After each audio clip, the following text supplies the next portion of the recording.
혹시 보이시나요? 네, 보입니다. 네. 네. 그럼 바로 시작해 보도록 하겠습니다. 그래서 제가 그때 제안드렸던 것이 아닐세스 교수님의 이제 의식의 새로운 과학이라는 그 로열 인스티튜션에서 하는 이제 강연을 좀 선정을 했었는데요. 그래서 이제 부제로 현실은 제어된 환각인가라는 이제 질문을 하는 내용이었습니다. 그래서 오늘 내용은 크게 이제 렉처 요약하는 것과 그리고 제가 떠올린 어떤 질문들 그리고 실제 그것이 어떻게 연결되고 있는지에 대한 어떤 결과 이렇게 좀 소개를 해드리려고 하고요. 이 질문 파트에서 같이 한번 재밌게 이야기 나눠보면 좋겠다라고 생각을 했습니다.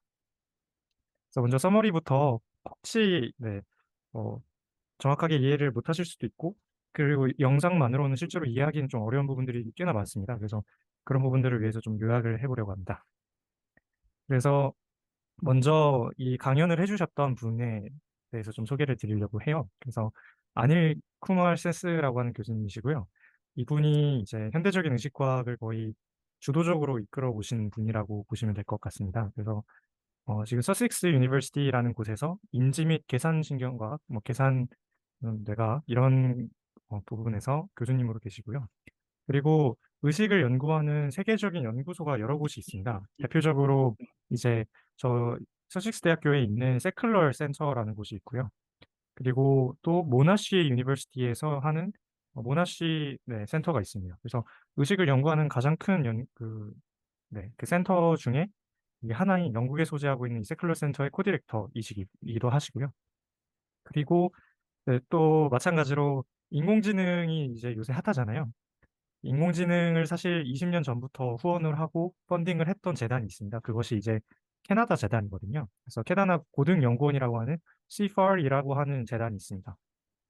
이 CFAR에서 2014년도에 제가 알기로 이 Brain, Mind and Consciousness라고 하는 두뇌, 마음, 의식이라는 어떤 프로그램이 이제 생기게 되었고 이게 2020년도쯤에 리뉴얼이 한번 되었습니다. 그래서 인공지능으로 유명한 그 캐나다 고등연구원에서 마찬가지로 이 의식 연구로서 딱 인공지능 연구를 지원하기 시작한 10년 뒤에 다시 이 프로그램을 열게 됩니다. 그래서 지금 이 프로그램의 코디렉터로 이렇게 있으십니다. 그래서 작년에 제가 알기로 컴퓨터 과학의 노벨상이라고 하는 튜링상이라는 것이 있거든요. 그 튜링상의 수상자가 이 2004년도에 이 CFAR 프로그램에서 인공지능 프로그램의 코디렉터 분들 세 분이 받으셨습니다. 네. 그래서 이분도 혹시 모르겠어요. 굉장히 10년 뒤에는 굉장히 유망한 상을 받을 거라고 저는 믿어 의심치가 않습니다. 그래서 굉장히 뛰어난 분이시고요. 네. 그리고 마찬가지로 옥스포드 프레스라고 하는 곳에서 이 의식의 신경과학이라는 저널을 지금 에디터 인 치프로 최고 권위 편집자로 지금 계십니다. 그리고 이분이 지금 어떤 이제 펀드나 이니셔티브나 아니면은 연구재단에서 지원을 받고 있는가 하면은 일단 EPSRC라고 하는 이제 영국의 공학 및 물리기 과학 지원센터이거든요. 여기서도 지금 지원을 받고 있고 ERC는 유럽의 연구위원회입니다. 그래서 유럽 연구위원회에서도 지원을 받고 있고 또 마찬가지로 신경과학으로 굉장히 유명한 칼 프리스턴이라는 교수가 있는 웰컴 트러스트라는 연구재단에서도 지원을 받고 있습니다. 그리고 이제 가장 또 네. 사실은 요새는 가장 핫한 곳이 이 시파리안 재단인데 여기서도 지금 지원을 받고 있습니다. 그래서 굉장히 뛰어나고 굉장히 유망한 교수님이시고요. 네. 그래서 이분의 아카데믹 커리어, 그러니까 연구자적인 모습들을 봐도 서지 정보도 한 2만 9천 건, 최근 5년 또 거의 한 1만 9천 건 정도 되고요. H인덱스가 거의 82, 그러니까 72 정도 되는 건 굉장히 대단한 연구원이라는 뜻입니다. 그래서 정말 연구자로서도 굉장히 성공적으로 손에 꼽는 연구자라고 생각하시면 될 것 같습니다. 네, 이분의 이제 학위 내용들도 되게 재밌는데, 캠브리지 대학교에서 이제 학사학위를 받으셨고, 지금 교수로 재직 중인 서식스 대학교에서 석사와 박사를 모두 받으셨습니다. 그래서 이분의 이제 컨트리뷰션이라고 할까요? 이분이 굉장히 재밌는 것이 이런 다양한 강연들을 하십니다. 그래서 저희가 이제 오늘 보기로 했던 것들도 네, 이 네 번째 있는 강연을 좀 보고 오면 좋겠다라고 말씀을 드렸었어요. 근데 사실은 그 전에도 테드나 아니면 같은 로열 인스티튜션 같은 곳에서 6년 전부터 이런 강연 활동을 굉장히 잘하고 잘 해오셨습니다. 그래서 어쨌든 굉장히 간단하고 명료하고 또 쉽게 설명하시는 능력이 아주 탁월하기 때문에 대중적으로도 굉장히 많은 지지나 팬층을 보유하고 있는 교수님이시기도 하고요. 우리나라로 치면 정재승 교수님 같은 분이라고 생각하시면 될 것 같습니다. 네. 네. 사실은 네. 그쵸. 네. 그래서 이 강연들도 굉장히 재밌게 네 보실 수 있고요. 그래서 사회적인 기여를 굉장히 중요시하는 네 분이라고 생각하시면 될 것 같습니다. 혹시 방금 소리도 공유가 됐었을까요? 아니 안 아 들렸어요. 소리는 네 공유 안 되는군요. 알겠습니다. 제가 네. 네 알겠습니다.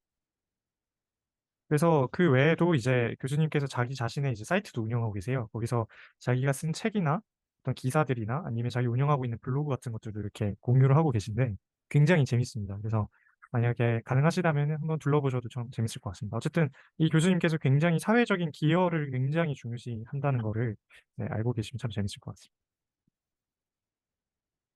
그래서 이번 강연에 대해서 그 교수님 스스로가 서머리를 한 것이 사실 이 그림인데요. 이 그림이 이번에 했던 그 강연들을 그대로 요약한 겁니다. 근데 이게 영어고 좀 복잡하게 돼 있어서 조금 풀어서 조금 설명을 드리려고 해요.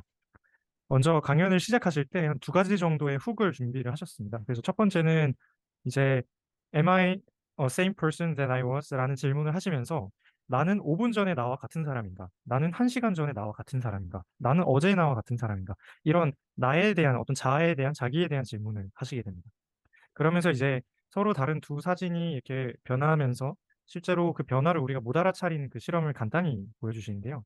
이것을 체인지 블라인드니스 변화맹이라는 심리학에서는 변화맹이라고 부른다고 하더라고요. 그래서 이 훅을 통해서 나라는 개념, 나 자아라는 개념이 사실은 계속 변하고 있는데 우리가 그걸 그냥 못 알아차리는 게 아닐까라는 그런 훅을 하나 제안하십니다. 마찬가지로 이게 굉장히 재밌는 것이 테세우스의 배 역설이라는 것이 있습니다. 그래서 모우성의 역설인데 이 테세우스가 고대에 탔다고 했는 그 배가 시간이 점차 지나면서 나무 뗏목 하나씩 이제 썩어서 빠지는 것이죠. 그래서 사람들이 이거를 썩은 판자를 새 것으로 교체하고 이런 식으로 쭉쭉쭉 가다 보면 현대에 이르러서도 그때 테세우스가 탔던 그 배가 그대로 남아 있습니다. 근데 그때 이 과거의 배와 이 지금의 이 배가 정말 같냐라고 물어본다면 굉장히 역설적인 상황이 생기죠. 왜냐하면 과거의 테세우스의 배를 이루던 모든 것들이 사실은 현대에는 없는데 네 이것이 조금씩 점차 변하다 보니까 이걸 그러면은 뭐라고 불러야 하냐 하는 그런 애매모호함의 이제 질문이 생기는 것이죠. 네 마찬가지로 우리 자신도 사실 3 개월마다 이 상피세포가 계속 바뀌고 우리가 새로운 기억을 형성하면서 나라는 개념도 계속 변화하고 있는데 우리가 이런 자아감, 자기감 이런 것들을 굉장히 일관적으로 잘 유지하고 있다는 게 굉장히 재밌는 현상인 것 같습니다. 네 마찬가지로 그다음으로 이제 제어된 환각이라는 개념을 제안을 하십니다. 그게 무슨 뜻이냐면 어떤 우리가 지금 지각하고 있는 이런 세상들이 우리가 소위 말하는 환각이나 망상과 크게 다르지 않다라는 걸 이제 제안을 하시는데요. 그래서 제어된 환각, 그러니까 우리가 살아가는 데 유용한 형태로 디자인되어 있는 환각이 바로 우리가 경험한 지각이고 반대로 이 지각이 만약에 제어되지 않는다면 그것이 환각처럼 느껴진다는 것이죠. 그래서 실제로 자기 연구원들과 같이 진행했던 딥드림 알고리즘이라는 것으로 이 사람들이 보는 이 시야를 이제 컴퓨터 알고리즘을 통해서 환각을 경험하는 사람의 그 지각 내용들을 구현할 수 있도록 합니다. 그래서 보시는 바와 같이 강아지에 대해서 굉장히 바이어스가 강하게 그 편향이 강하게 있는 사람들의 눈에는 이런 식으로 모든 것이 강아지가 뭔가 섞여서 보이는 것이죠. 실제로 이런 인간의 실제 환각적 경험이 네 이렇게 컴퓨터적으로도 쉽게 묘사될 수 있고 네 말 그대로 환각이라는 것이 사실은 사실 덜 유용한 방식으로 디자인되어 있는 지각이라는 거죠. 네. 그래서 굉장히 재미있는 이런 실험 결과를 보여주십니다. 네. 뭐 이게 실제 어떤 그 네네. 환각을 가진 정신병 네네. 가진 사람이 보는 그거를 구현을 한 거예요? 그렇죠. 네. 어. 굉장히 흥미롭습니다. 그래서 특이하다. 네. 그래서 이것이 사실은 이제 네. 이것이 컴퓨테이셔널 뉴로피노메놀로지라고 하는 계산적 신경 현상학이라는 것으로 부릅니다. 그래서 어떤 계산적인 모형을 가지고 인간의 실제 뇌에서 벌어지고 있는 그 현상학적인 1 인칭의 경험들이 어떻게 조작될 수 있는지 그것을 이제 규명하려고 하는 작업이라고 생각하시면 될 것 같습니다. 음. 네. 그래서 이제 핵심적인 내용으로 넘어가면요. 첫 번째로 철학적인 문제에 대해서 좀 질문을 하십니다. 그래서 일반적으로 의식과 관련된 개념적인 문제에 있어서 의식은 기본적으로 이렇게 단순히 파리 지우기, 파리를 인식했을 때 민감하게 반응을 해서 이렇게 문을 닫아 버리는 그런 민감성, 센시티비티와도 다르고 또 마찬가지로 이거는 알파고인데요. 알파고가 실제 계산을 할 때 바둑판을 보고 미래의 수많은 뒤에 이제 후속되는 시퀀스를 예상을 해서 상대방의 전략에 이길 수 있는 최고의 수를 찾아내는 과정입니다. 근데 이런 지능과도 사실 의식은 또 다르고요. 이 마찬가지로 이것이 이제 보스턴 다이나믹스라는 이제 로봇 회사가 아틀라스라는 로봇을 만든 것입니다. 이 로봇이 굉장히 견고하고 잘 작동을 해서 보시는 것처럼 굉장히 다양한 활동들을 주체성을 가지고 하는 것처럼 보이죠. 근데 이 주체성까지도 사실은 의식과 굉장히 다른 것처럼 보입니다. 마찬가지로 셀프 컨셔스라고 하는 자의식, 우리가 우리 스스로를 받아들이고 이해하는 그런 내용들도 사실은 의식보다 조금 더 구체적이고 훨씬 더 쪼끔 더 어찌 보면은 강한 조건의 개념처럼 느껴집니다. 그래서 이런 것들은 "아니다."라고 이제 먼저 소개를 하시고요. 마찬가지로 이제 형이상학, 이제 마음의 형이상학이나 심리 철학에서 이야기하는 의식의 어려운 문제라는 것이 있는데요. 그래서 이 의식의 어려운 문제는 이 데이비드 차머스라는 유명한 호주의 철학자가 제안한 이론인데, 네, 이 이론의 관점에서도 네, 굉장히 사실 의식은 아직까지도 풀릴 사실 네, 기미가 보이지 않는 그런 문제라고 좀 제안을 하십니다. 네. 네, 데이비드 차머스에 대해서 잠깐 이야기를 하자면 이 바렐라라고 하는 굉장히 재미있는 네, 제가 알기로 칠레의 철학자신데요. 굉장히 유명한 인지 철학자라고 알고 있습니다. 그래서 의식에 대한 입장이 어떤 기능이다. 컴퓨터 프로그램으로 갈 수 있다라고 하는 그런 관점이 이제 데니얼 데넷, 버나드 바르스 뭐 이런 사람도 있고 제럴드 에델만이 있고, 또 그것이 물리적으로 환원될 수 있다라고 주장하는 크릭이나 뭐 처칠랜드 이런 분들도 있고, 그리고 이거는 미스테리하다. 그래서 되게 신비주의적으로 해결하려고 하는 뭐 토마스 네이글 이런 사람들을 분류합니다. 반대로 이것의 1 인칭적인 관점, 사람의 1 인칭적인 경험들을 다룰 그것들까지도 다 포함해야 된다라고 보는 것이 이 피노메놀로지 현상학의 영역까지 가는 것인데, 여기서 이제 차머스는 여기에 위치하게 됩니다. 네. 그래서 "어렵다. 이 간극을 줄이는 게 어렵다." 뭐 이런 식으로 사실은 제안하게 됩니다. 존설도 있고 이제 다양한 철학자들이 봅니다.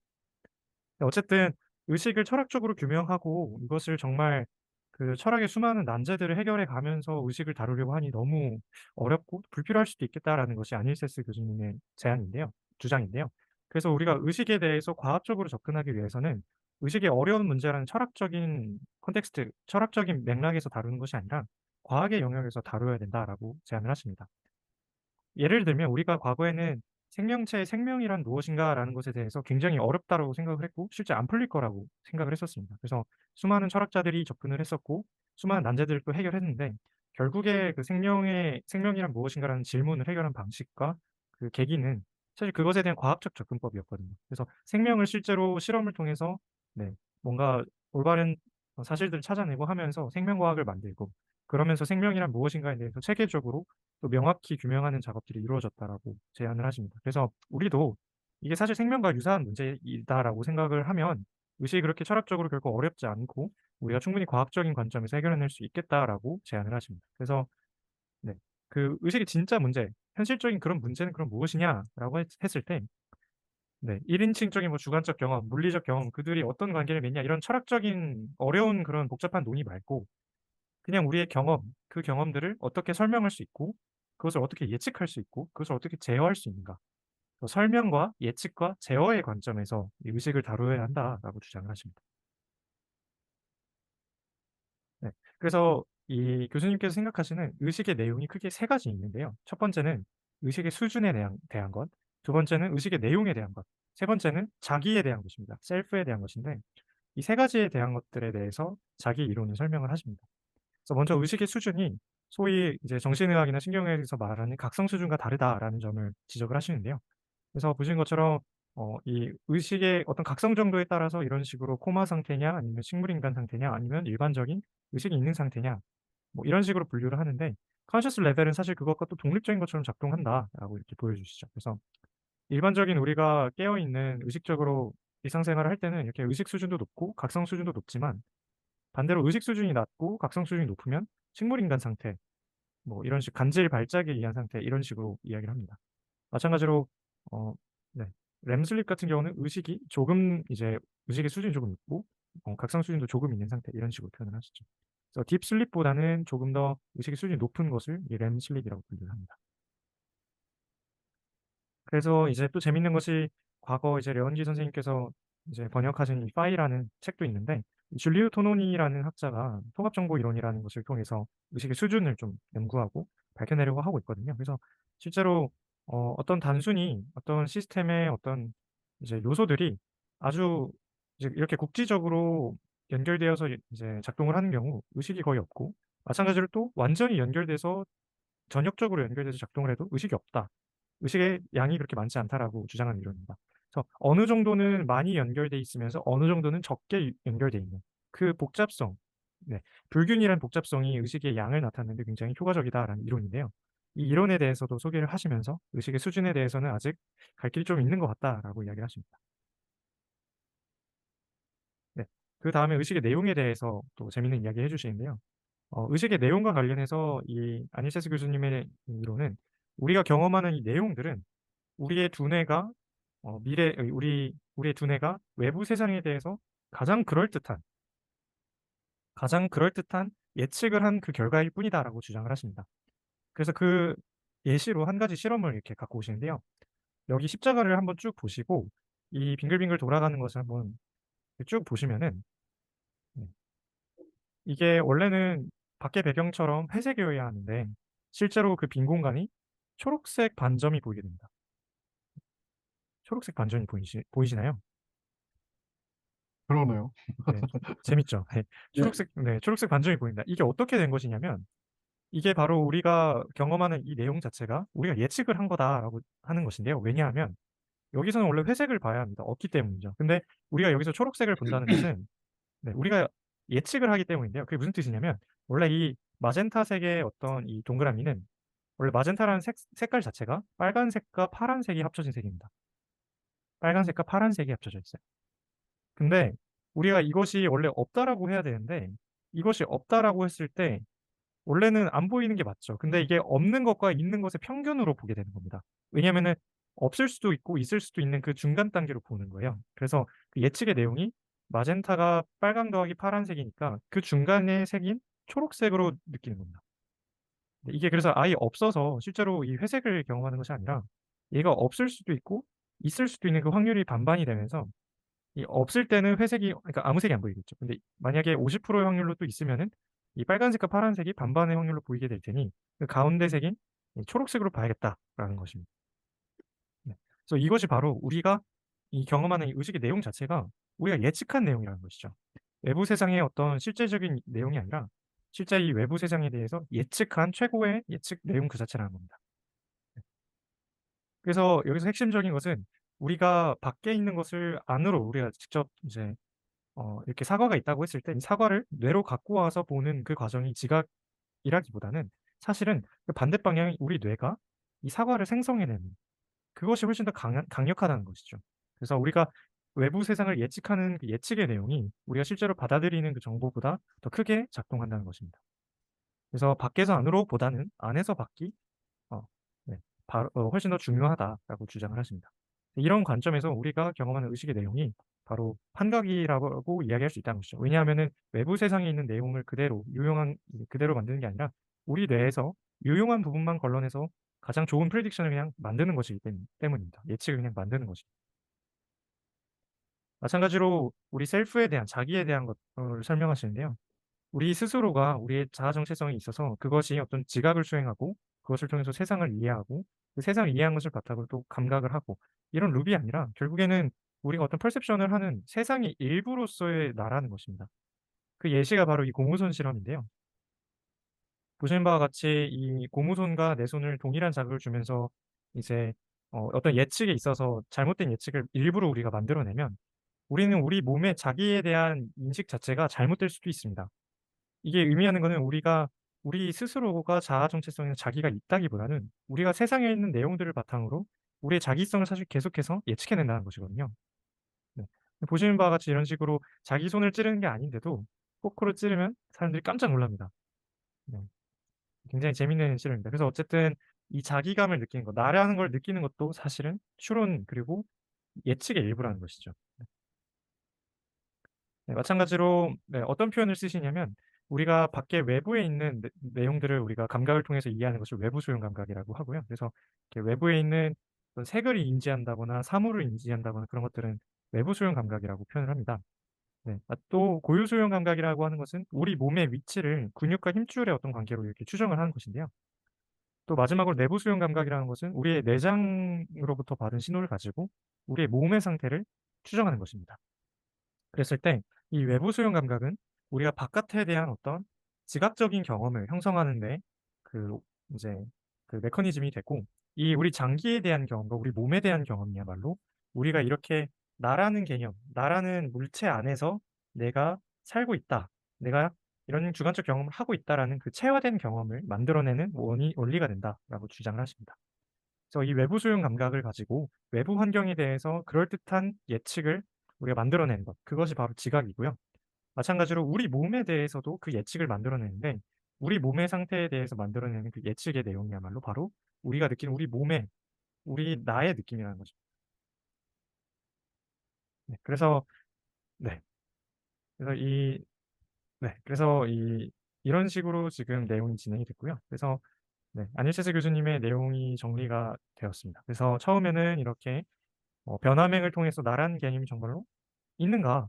이게 내가 계속 변하는데 왜 나는 이렇게 일관적으로 나라는 개념을 느끼는가?'라는 질문을 하셨고, 마찬가지로 우리의 이 지각된 이 의식의 내용, 그 지각된 내용이 정말로 현실과 부합하는가? 혹은 뭔가 잘못됐을 때 나오는 환각과 그렇게 다른가? 하는 질문에서 또 시작을 했었습니다. 그래서 의식의 개념이 철학적인 문제에서는 굉장히 복잡하게 다양한 개념들을 만들어 왔고, 또 어려운 난제들만 만들어 왔지만, 실제로 우리가 그걸 과학으로 하려고 하려면 사실 보다 현실적으로 접근을 해야 된다라고 주장을 하십니다. 그래서 의식의 수준에 대한 내용들에 대해서 연구 내용들을 좀 소개해 주시고, 의식의 내용에 대해서도 예측으로서의 우리의 의식 내용으로 또 소개해 주시고, 마찬가지로 자기에 대한 내용, 셀프에 대한 내용도 이렇게 소개를 해 주십니다. 혹시 네 요약까지 요약 부분에서 질문 있으신가요? 이해가 근데 되시나요? 환각 같은 거 아까 네네. 맨 처음에 얘기를 했었는데, 네네. 우리 환각이라는 거를 알아차리는 거는 정상 상태가 뭔지 알기 때문에 환각이다 아니다를 판단할 수 있잖아요. 네네. 그러면 음음. 약간 우리가 이 처음에 얘기했던 뭐 제어되지 않은 환각인가 이런 질문을 하는 게 약간 이상하달까? 음. 애초에 환각을 구분할 수 있는데 네. 어떤 뭐 의식이 어떤 환각을 만들어내는 그런 일종인 것처럼 막 이야기를 하는 것 같아서, 음. 이게 그 네. 이것과 연관된 것 같은데, 요 네. 4번 있잖아요, 의식의 내용. 네네. RSS 교수가 안에서 밖으로의 방향이 실제로 더 크다는 걸 얘기한 건가요? 아니면 이쪽을 중요시해야 된다는 주장인 건가요? 실제로 이렇게 작동을 합니다, 우리 두뇌가. 우리가 정보 처리를 할 때 실제로 우리 두뇌에서 안으로 들어오는 내용보다 우리 두뇌에서 만든 내용을 이렇게 전파하는 게 10배 정도 이상 더 많이 계산이 된다고 하더라고요. 그런 부분들이 예시로 나와 있고요. 또 아까 환각 부분과 관련해서는 네.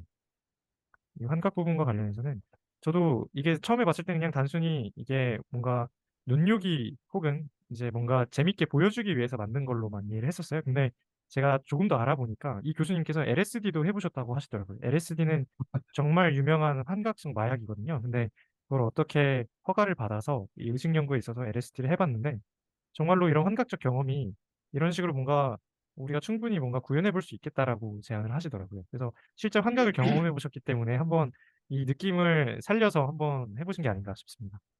음. 근데 이제 뭐 사과 같은 게 네. 들어오는 것보다 우리가 형성해내는 게 더 크다고는 하지만, 네네. 우리가 시각 말고도 이제 다른 뭐 촉각 같은 거를 이용해서라도 또 사과라는 걸 알아채잖아요. 그렇죠. 그건 네. 이제 단순히 만들어내는 게 더 크긴 하지만, 어쨌든 되게 이제 실제 사과하고 우리가 만들어내는 게 똑같은 거 아닌가? 이게 음. 실제 이제 네. 실제의 모습하고 우리가 네. 만들어낸 게 어쨌든 일치를 하니까 우리가 잘 살고 있는 거잖아요. 음. 근데 이제 네. 그러면은 안에서 밖으로 이게 더 크다고 해서 기존에 아주 옛날부터 생각해 왔던 '우리는 그냥 밖에 있는 걸 그대로 받아들인다.' 이렇게 네. 생각을 해 왔는데, 그거랑 뭐 지금이랑 큰 차이가 있나? 연구 방향에 있어서 그냥 그런 음, 생각이 음, 문득 들긴 네, 하네요. 어차피 네. 보는 거 똑같으니까. 음. 이게 굉장히 이거 재밌는, 제 생각인데요. 네네, 네, 말씀하시죠. 예, 예, 얘기하세요. 예. 먼저 말씀하셔야 됩니다. 네. 제가 먼저 얘기할까요? 이거 네네. 인사이드 아웃, 아웃사이드 인은 이거는 아마 제가 전에 책을 봤는데 우리가 이제 어떤 물체라든가 물건을 인식, 그 퍼셉션 하는 거 있죠. 그 과정에서 우리 이제 세레브랄 코텍스에서 어떤 우리가 보이는 물건, 어떤 사과를 본다. 그러면 사과가 완전체로 우리 보는 게 아니라 우리 뇌에서 뭐 어떤 빛이라든가 이거 색깔이라든가 이걸 조율을 한다는 거죠. 그게 이제 아까 이제 10배라고 얘기한 게 실제로 우리 이제 바깥에서 안으로 들어오는 것보다가 세레브랄 코텍스에서 아래쪽으로 어떤 물체를 보는데 빛을 뭐 어떤 우리 그 유명한 어떤 그림 있지 않습니까? 격자에서 이렇게 그림자 지는 거 그런 것처럼 우리 스스로 이제 그걸 조절한다는 거죠. 인식을. 외부에서 들어오는 빛이라든가 이거 세기를 우리 인식하는 걸 조절한다는 그게 기능이 실제로 외부에서 들어오는 것보다 안에서 위에서 우리가 억제하거나 강화하거나 이렇게 해서 조작을 하는 게 10배나 된다는 거죠. 네, 맞습니다. 그래서 우리가 이제 보는 게 이 현실이 실제로 우리가 뭐 예를 들어 어떤 사과 빨간색이다. 그럼 사과 자체에 빨간색이 있는 게 아니지 않습니까? 그죠? 사과 자체는 색이 없는데 우리가 그 이제 빛을 통해서 빨갛게 우리가 인식을 한 퀄리아라 그럴까요? 그렇게 인식을 한다는 그 얘기하는 것 같습니다. 제 네, 생각. 네, 맞습니다. 네, 정확하십니다. 네. 그래서 저도 네, 정확히 그 얘기를 했었고요. 네, 네, 첨언해 주셔서 정말 감사합니다. 그래서 이게 사실은 철학에서도 사실 굉장히 재밌는 역사를 갖고 있는 아이디어라고 알고 있어요. 이게 제가 조금 조사했을 때 그, 네, 데이비드 휴me 같은 철학자들은 원래 인과성을 또 부정하기도 했고, 인간이 어떻게 추론을 하느냐 하는 질문에 있어서 어떤 귀납적인 방식으로 추론을 하는 게 결국에는 인과성을 알아내는 데는 충분하지 않다라고 이제 비판을 했던 걸로 알고 있어요. 그래서 칸트가 사실 일생의 업적을 사실 휴메의 그 질문에 대해서 답변하기 위한 것이었는데, 이게 사실은 이 지각이라는 것, 인식이라는 것과 과거 이제 중세 철학에서 유행했던 그 추론에 관한 문제, 지식을 생성하는 것의 문제가 굉장히 연결돼 있다고 알고 있습니다.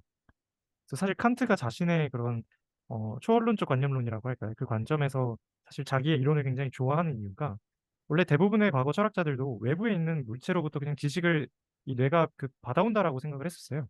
근데 칸트부터 이거를 역전을 시킵니다. 그래서 칸트는 이 노우메넌, 이 어떤 실제 어떤 일어나고 있는 이 세상에서 피노메넌이라는 현상을 머릿속에서 우리가 만들어내고 그 피노메넌을 가지고 세상을 바라본다.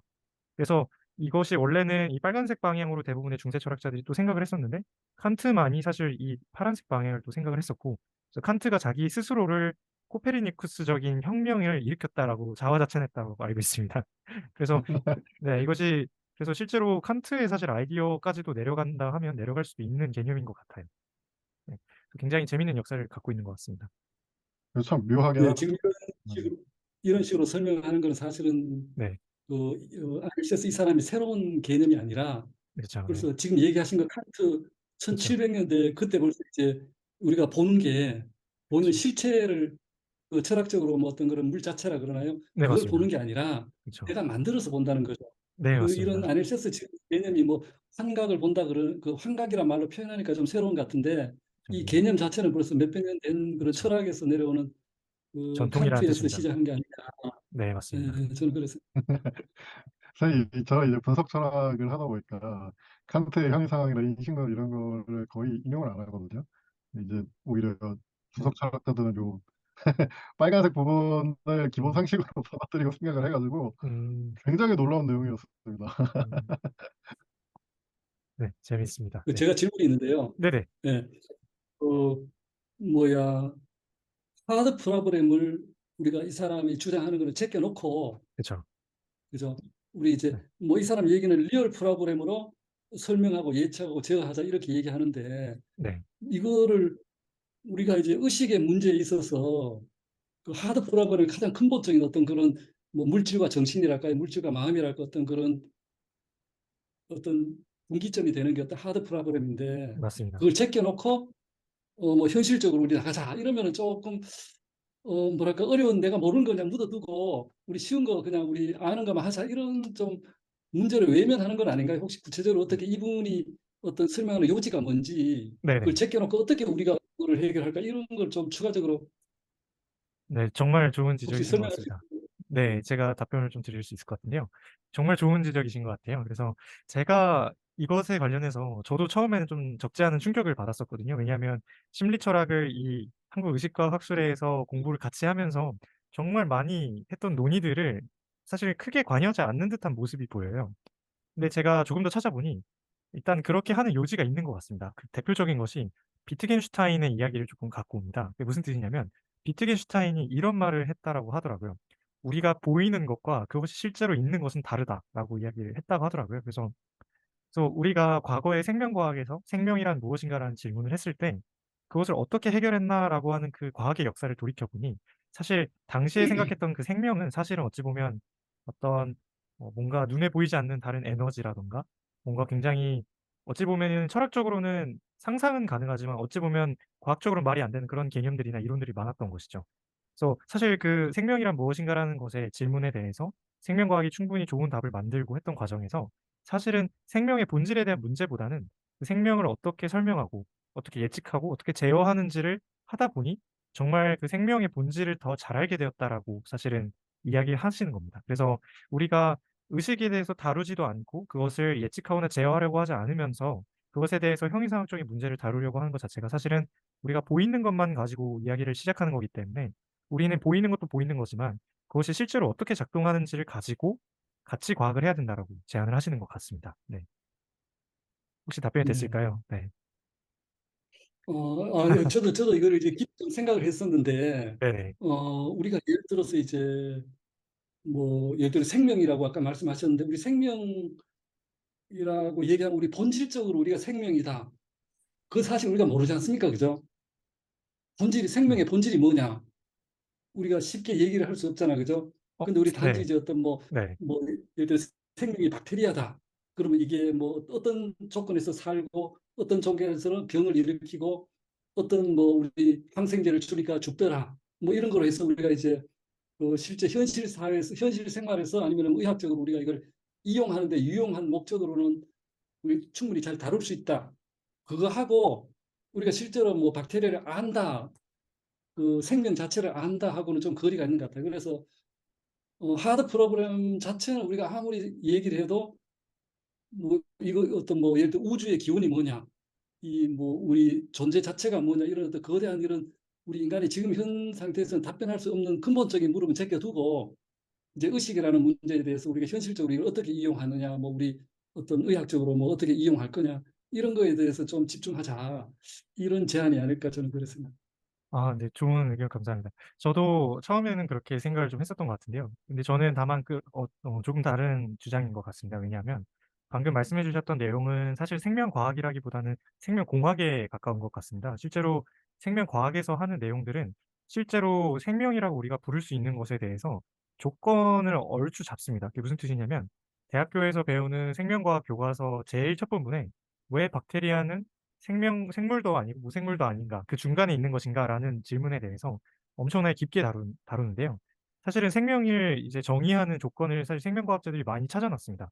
예를 들어 자기 보존을 해야 되거나 번식을 할 수 있어야 되거나 항상성을 만족시켜야 된다거나 그래서 "생명이 무엇이냐?"라고 했을 때 "그런 조건들을 만족하는 무엇이다."라고 사실은 과학에서 이미 이야기를 하고 있고 충분히 많은 합의를 받고 있습니다. 사실 우리가 대중적으로 "생명이 무엇이냐?"라고 질문했을 때는 사실 그것이 어 그게 사실 정말 어려운 질문이잖아요. 근데 사실 생명과학자들은 그런 것들에 대해서 충분히 이미 좋은 답을 많이 만들어 놨다라고 또 자기들은 주장을 하고 있는 것 같아요. 그래서 생명과학이 말 그대로 과학이기도 하기 때문에 어느 정도는 정말 유용하게 해결을 했고 실제로 그 생명과학의 내용들이 충분히 잘 그 이론 체계가 정립되었기 때문에 방금 말씀하신 것처럼 이제 박테리아를 뭐 조절한다거나 거기에 대한 어떤 항체를 만든다거나 이런 것들에 대해서 이제 충분히 좋은 기술적 발전이 있었던 것 같습니다. 그래서 사실 과학적 관점에서 '생명이란 무엇인가.'라는 질문이 어 아직 해결되지 않았거나 '해결될 수 없을 것 같다.'라는 내용에 대해서는 네 저는 동의하기 조금 쉽지 않은 것 같습니다. 네. 거의 대부분 네 네, 이제는 네, 답할 수 있는 것 같습니다, 현대 과학에서. 네. 그래서 네, 저는 이 안일세스 교수님의 주장에 대해서 사실은 100% 동의하기는 쉽지는 않을 것 같아요. 왜냐하면은 생명이라는 것은 그래도 우리가 실제로 어떤 플라스크 위에서 실험을 하면서 직접 키울 수 있는 어떤 3인칭의 대상인데 사실 의식이라는 것은 우리가 뭐 제어하기도 사실 쉽지 않은 어떤 1인칭의 경험이잖아요. 그래서 이게 아예 3인칭이 아니라 1인칭이라는 관점에서는 사실 정말 어려운 건데 이것들을 어떻게 그 생명에 대응을 시킬 수 있는지, 그 생명과학의 역사에 대응을 시킬 수 있는지에 대해서는 저도 조금 의문이 있는 것 같습니다. 네. 정말 좋은 지적이신 것 같습니다. 네. 아, 예, 예. 네. 혹시 더 질문 있으실까요? 네. 없으시면은 네, 다음으로 네, 넘어가 보도록 하겠습니다. 그래서 제가 준비한 질문이 네, 처음으로는 이건데요. 그래서 현실적 문제의 관점, 그 리얼 프로블럼의 관점에서 이 타자의 마음 문제는 어떻게 설명될 수 있는가라는 네, 질문입니다. 이 타자의 마음 문제라는 것은 소위 말해서 분명히 행동은 인간처럼 똑같이 하는데 얘가 정말 나와 같이 비슷한 의식적 경험을 갖고 있는지 어떻게 알 수 있을까라는 인식론적인 물음인데요.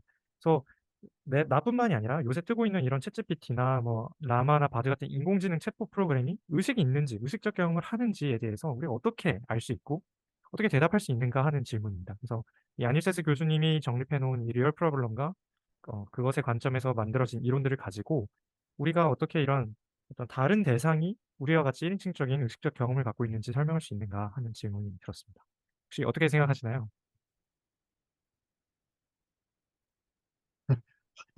철학과에서 배울 때는 사실 타자의 마음을 네. 거의 알기가 어렵다. 그러니까 알 수 있는 걸 면역 논증을 해내기가 어렵다. 그래서 네. 비관적인 결론이 그게 나오고. 존설이 만든 논증이죠.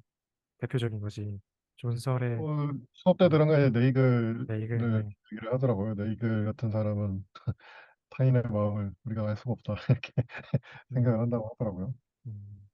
음, 음. 일 네. 네. 유비추론으로 이제 파악을 하는 건데 이제 유비추론은 100% 확실한 연역 논증이 아니니까 이제 네. 100% 확실하게 알 수는 없다 이렇게. 음. 혹시 병우님은 어떻게 여기서 생각하시나요? 질문은 그러면은 네네. 여기서 질문은 그럼 타자의 마음의 어떤 존재 자체에 대한 질문인가요? 아니면 어떤 구체적으로 어떤 질문이죠? 타자의 마음에 대해서? 네. 제가 이 질문의 의도는 이제 안일세스 교수님의 이론의 관점에서 기존에 있었던 타자의 마음을 알 수 있는 방법이 무엇인가라는 그 타자의 마음 문제를 해결하는 방식이 있는가 하는 질문입니다. 그래서 예, 예, 예. 네. 저는 그냥 단순히 생각했을 때 어 외부 세상과 자기 스스로에 대해서 뭐 예측을 하는 시스템이면 의식이 있다라고 주장을 사실 하시고 계신 거거든요, 안일세스 교수님께서. 근데 저는 확실히 좀 문제가 있는 부분들이 어떤 부분이라고 생각을 하냐면 일단은 아닐세스 교수님은 몸의 중요성을 굉장히 중요시합니다. 그래서 몸이 실제 유기체로 구성되어 있는 우리 몸이 신경계가 정말 강하게 들러붙어서 우리의 몸에서 받아들이는 그 정보들을 아주 잘 처리하고 있어야 된다라고 주장하시거든요. 그래서 현실적 문제 관점에서 우리가 어떤 몸이 있고 그 몸으로부터 정보를 굉장히 예측을 하면서 받아들이고 적응적으로 행동하는 그런 것들이 있다면, 그런 체계가 있다면 사실 의식적 경험을 할 수 있다라고 사실 보시는 것 같습니다.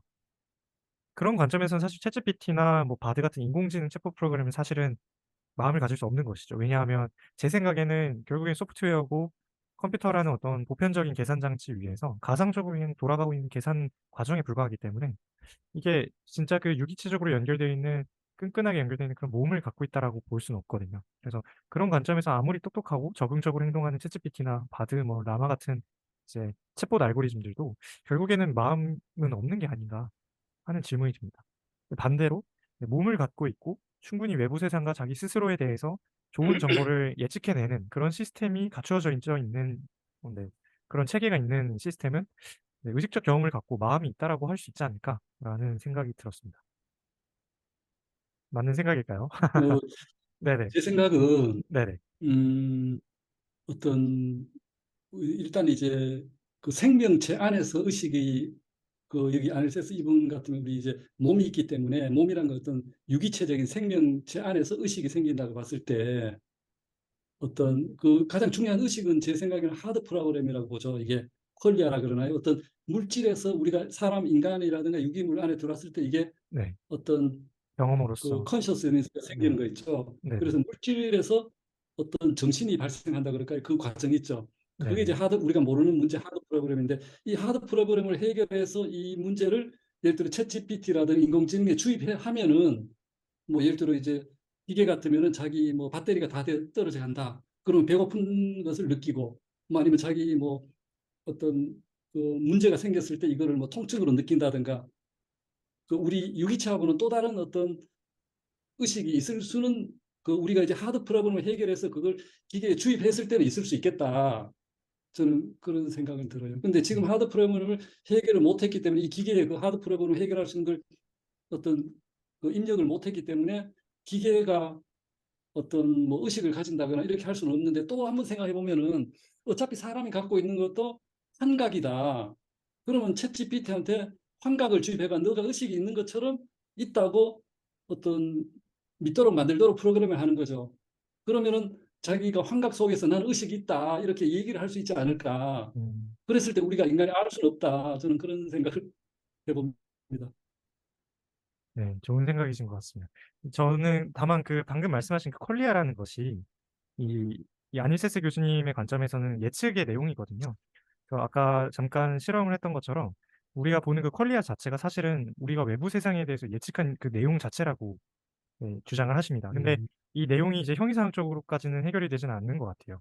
단순히 어떤 기능적인 관점에서만 그렇게 답변을 하시고 계신데, 네, 그런 관점에서 이 퀄리아라는 것 자체가 이제 결국에 우리는 이미 그 퀄리아를 경험하고 있잖아요. 그래서 의식의 어려운 문제라는 게 막상 해결이 된다고 했을 때 사실 크게 바뀌는 건 없다고 생각을 하거든요, 저는. 왜냐하면은 어떻게 그 물리적인 것으로부터 물리적인 과정에서 우리의 1인칭적 경험, 의식적 경험이 나오는지 그 프로세스에 대해서 사실 어려운 문제를 푼다는 건 그것을 설명할 수 있는 어떤 논리적인 논증을 구성해서 그 간격을 서로 사실 이어주겠다는 건데 근데 우리는 사실 그것을 간격을 이어주는 그 논리적인 그런 구성 없이도 그것을 경험할 수 있잖아요. 그래서 물론 이 아닐세스 교수님도 그 의식 자체가 어떻게 그 물리적인 것으로부터 나오는지는 모르지만 적어도 우리의 몸은 이미 그런 물리적인 바디 몸으로부터 의식적인 내용을 경험하고 있고 그 의식의 경험의 상에서 봤을 때 이것이 우리 몸이 예측하는 최고의 외부 세상이 혹은 내 몸에 대한 예측 결과이니 어 이 알고리즘들도 만약에 자기 스스로나 외부 세상에 대해서 충분히 잘 예측하고 있다면 그것 자체가 이미 환각을 경험하고 있는 것이 아닐까라는 주장도 하실 수 있을 것 같습니다. 그래서 사실은 저는 의식의 어려운 문제가 해결이 된다는 것이 크게 사실 과학적 관점에서 많은 게 바뀌진 않을 것 같아요. 왜냐면은 결국에는 그 1인칭적 경험과 물리적인 사건 사이를 이어주는 어떤 사실 어떤 말 그대로 언어로 기술되어 있는 사실 이론이나 논증에 불과할 것이기 때문에 만약에 풀린다고 하더라도 그래서 만약에 우리가 그것을 가지고 네 한다고 하더라도 사실은 좀 '관계가 없을 수도 있지 않나.'라는 생각이 듭니다. 그래서 단순히 이 챗GPT나 바드가 만약에 몸이 있고 외부 세상이나 내부 세상에 대해서 어떤 예측을 하고 있다면 그 예측 내용 결과 자체가 사실 의식이다 보니 의식적 내용이다 보니 '의식이 있다.'라고 주장할 수도 있지 않을까라는 생각이 듭니다. 어떻게 생각하시나요? 네. 저는 챗GPT 이거의 어떤 뭐 알고리즘 작동 원리는 저는 뭐 전혀 이제 그쪽은 컴퓨터 쪽 모르니까 모르는데 네네. 저는 이제 알파고 같은 아까도 그 바둑의 원리 설명하셨지 않습니까? 그죠? 네네네. 그 어떤 데이터를 가지고 그냥 이렇게 흔히 하는 거로 이렇게 답변을 내놓는 건데 어, 이런 어떤 예측의 기능이 인간의 어떤 바이오 어떤 그런 뭐 여기서는 비스트 머신이라 그랬나요? 네 그런 맞습니다. 식으로 어떤 바이올로지컬하게 어떤 의식이 생기고 예측하는 방법하고 그다음에 이 어떤 AI가 예측하는 방식이 다르기 때문에 어떤 우리 유기체가 예측하는 그 방식으로 해서 우리 의식이 생기는데 예를 들어 뭐 어떤 이런 AI 알고리즘은 우리 그 예측하는 방식이 다르기 때문에 그 예측을 한다고 해서 의식이 생기는 건 아닐 것이다. 저는 그렇게 생각합니다. 그러면 이제 그런 생각이 듭니다. 논리적으로 만약에 그러니까 이게 어디까지 생각해 봐야 되는지 모르겠습니다. 그 논리적으로 만약에 우리의 몸이 실제로 수행하고 있는 예측 과정을 논리적으로 그냥 복사해서 그대로 구현한다면 그런 의식이 있다라고 보시는 거죠? 아니면 물리적 수준까지 가는 걸까요? 이게 되게 네, 어려운 질문 네. 주시면 네. 이게 방금 말씀하신 질문이 굉장히 흥미로운 것 같은데요. 그게 이제 우리 몸에서 일어나고 있는 예측 과정과 이제 기계에서 일어나고 있는 예측 과정이 동일하진 않기 때문에 사실은 의식이 없다라고도 이야기할 수 있겠다라고 하신 거잖아요.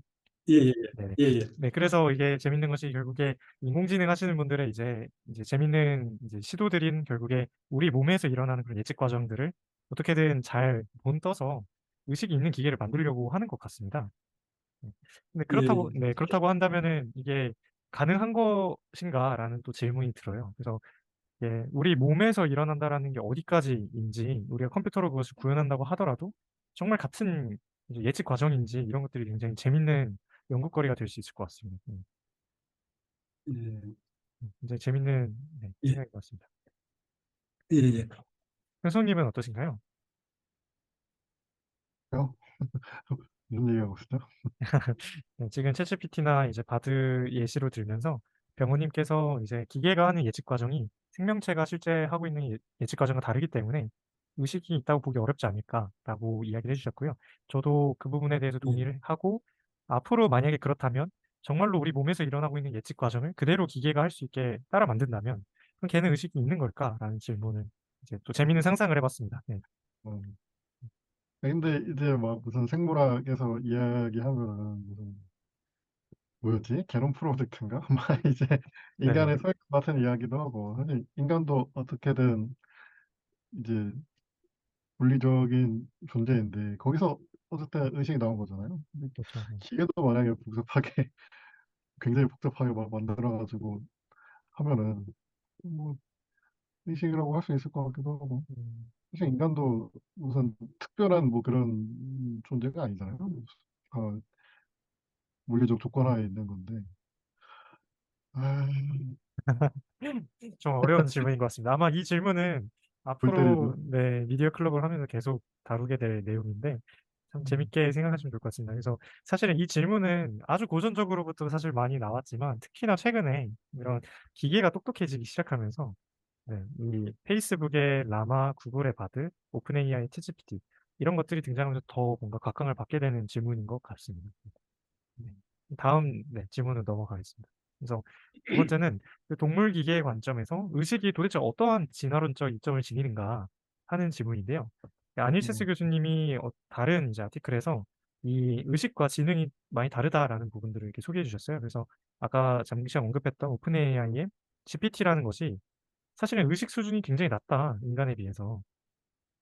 그래서 얘는 의식 있다고 보기 힘들다라고 이런 식으로 표현을 하고 계십니다. 근데 이게 결국에는 우리가 진화론적으로 봤을 때도 이것도 수잔 블랙모어라는 이제 교수님의 책에서 좀 갖고 온 건데, 이 뭔가 보편적인 지능 혹은 아주 특수한 일을 처리하도록 디자인된 지능, 이런 식으로 해서 인간의 역사를 이렇게 진화론적으로 갖고 왔습니다. 그래서 원시 포유류부터 이렇게 원숭이 쪽으로 가면서 어떤 사회를 이루게 되면서 일반적인 지능을 지니게 되고, 점차 뭔가 네.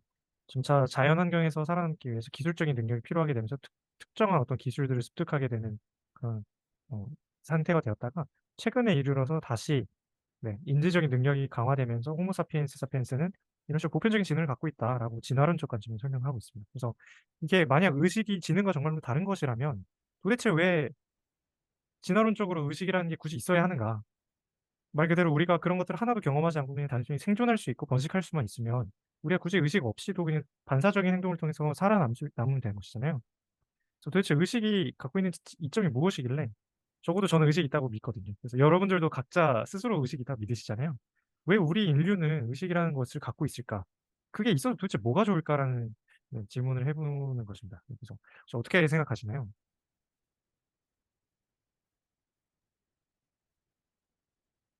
그 앞에서 의식하고 뭐 지능이랑 또 기타 주체성 민감도 자의식 이런 거랑 네, 맞습니다. 하고 이야기를 하긴 했지만은 아직 어, 어떻게 다른 건지 아직 구별이 명료하지 않아가지고 맞습니다. 맞습니다. 의식이 어떤 진화론적 이점을 지니는가 이 스스로 답을 해보면은 그게 지능하고 연관이 있는 것 같거든요. 그래서 네. 지능이 앞에서 이 의식과 지능이 다르다고 먼저 이야기를 해버려서 음, 약간 좀 헷갈려요. 이게 두 개념이 완벽하게 분리되는 것 같지는 않은데 음, 연관은 있는 것 같은데 어, 두 개를 떼고 생각을 네. 할 수가 있나 이런 생각이 들기도 하고 맞습니다. 맞습니다. 사실 분해해서 이렇게 해체해서 다루게 되면 정말 많은 논리적인 오류가 생기는 부분이 사실 우리 경험에 대한 이야기잖아요. 그래서 네. 사실 앞서 말했던 그 지능이라는 것은 어찌 보면 행동적인 관점에서 우리가 어떤 지능적인 행동을 보이는 그 관점에서의 지능을 이야기한 것 같습니다. 그래서 단순히 행동으로서 지적인 행동을 하는 것과는 의식이 다르다라는 관점인 것 같아서 형사님께서 이야기하셨던 왠지 의식이 지능과의 관련성이 있어서 사실 의식이 있다면 지능적으로 좀 더 도움이 되지 않을까라는 그 생각 혹은 상상이 저는 그럴듯한 것 같습니다. 네. 음. 배우님은 어떻게 생각하시나요? 어떤 그 생명 안에서의 어떤 우리 다양한 이런 뭐 단세포부터 우리 다세포, 뭐 포유류 안에서의 진화라든가 이거 우리가 이제 생물계 안에서 제가 전에 책을 본 것 중에 네. 어떤 생명 현상에 대해서 어떤 걸 설명하는데 진화론을 빼놓고는 설명할 수 없다. 음. 진화적인 관점을 빼고는 뭐 아무것도 설명할 수 없다. 이런 걸 제가 본 적이 있어요. 그래서 이제 네. 그 뭐 찰스 다윈도 그 벌써 어떤 우리 정신에 대해서 진화했을 것이다라는 그런 어떤 이론 그 하여튼 논지를 폈지 않습니까? 그죠? 예, 맞습니다. 그 우리 신체, 물질적인 것도 진화를 했지만 정신도 진화를 했을 것이다. 그래서 뭐 동물의 표정이 인간하고 비슷하다. 그 감정들이 이제 동물이 포유동물도 뭐 갖고 있다 이런 걸 이제 이런 얘기했었는데 네. 저는 이제 기본적으로 우리가 의식이 예를 들어 박테리아 단세포 같으면은 어떤 행동이 의식이 없이 그냥 반사적인 행동이다. 저는 그래서 우리 인간의 의식이 있자면 저는 기본적으로 이제 그 뇌의 어떤 그런 기본적으로 우리 어떤 정신의 어떤 바탕이 되는 물질은 기본적으로 우리 몸에서 뇌라고 볼 때 네. 뇌의 어떤 발달하고 어떤 정신의 발달이 같이 이렇게 평행하지 않을까 그런 진화적인 관점에서 봤을 때 그랬을 때 이제 기본적으로 우리 뭐 어떤 뭐 블라인드 사이트라고 지난번에 뭐 얘기했던 것 네. 같아요. 블라인드 사이트 같으면은 어떤 개구리 같으면 우리가 이제 어떤 시각이 들어와서 뭐 중매 부분에 텍툼 그 무슨 뭐 상부 하부 그러는 거겠죠. 네네. 슈페리어 콜리큘러스 그런 그 기관으로 거기까지 갔을 때는 의식이 없고 블라인드 사이트로. 근데 콜텍스라든가 이쪽으로 갔을 때는 우리가 의식이 있다. 이런 이제 어떤 단순한 그 뭐 예가 하나뿐이지만 그거로 봤을 때 기본적으로 우리가 이제 의식이 있기 위해서는 세레브랄 코텍스가 있어야 되지 않을까. 그래서 코텍스가 있으면은 의식이 뭐 자의식이라든가 우리 퀄리아 그러니까 의식이라는 거고 퀄리아라고 봤을 때 네. 예측의 그 내용이 있다. 서브젝티브 익스피리언스라 그럴까요? 어떤 주관적인 경험이 있을 것이다. 세레브럴 코텍스가 있을 때 그리고 이제 단세포라든가 이런 거는 그런 거 없을 때는 그냥 단순히 하는 그 아까 얘기했던 네. 지능이란 건 제가 아까 얘기하신 거는 이제 어떤 의식하고 관련 없는 지능은 그냥 반사적인 거다.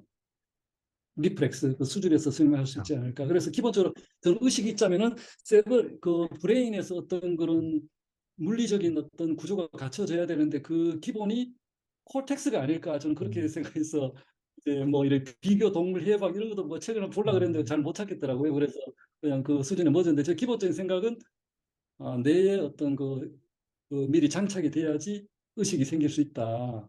그 내 기본이 세레브럴 코텍스가 있어야지 의식이 생기지 않을까 저는 그런 막연한 생각을 갖고 있습니다. 그렇군요. 그러면 의식을 어떤 진화론적 관점에서 어떤 이점이 있을 수는 있겠지만 결국에는 그것이 물리적으로 구현되고 있는 뇌의 실제 진화의 과정에 맞닿아 있을 것 같다라고 보시는 것이죠? 예, 예. 그리고 저 이제 그 어떤 뭐 이제 펑션에 대해서 얘기하는 어드밴티지라는 거는 펑션 그 컨셔스니스의 어떤 펑션 기능적인 걸 얘기하는데 저는 이제 그런 일상생활에서 제가 어떤 생각을 해봤는데 네네. 어떤 예를 들어 이제 내가 어떤 문제를 어떤 해결하기 위해서 결정을 해야 되지 않습니까? 판단을 네, 그럴 맞습니다. 때 이제 나의 어떤 무의식 중에는 있지만 내 의식상에 떠올리지 않았어. 깜빡 잊어버렸다든가 이랬을 때 우리 판단의 결과가 달라지지 않습니까? 그죠? 네, 맞습니다. 예를 들어 오늘 뭐 예를 들어 이제 뭐 저녁 7시에 이런 모임이 있다. 근데 내가 이제 그 무의식적으로는 알고 있었겠지만 의식적으로는 내가 그 7시 됐을 때 내가 그 의식적으로 기억을 살리지 못했어요.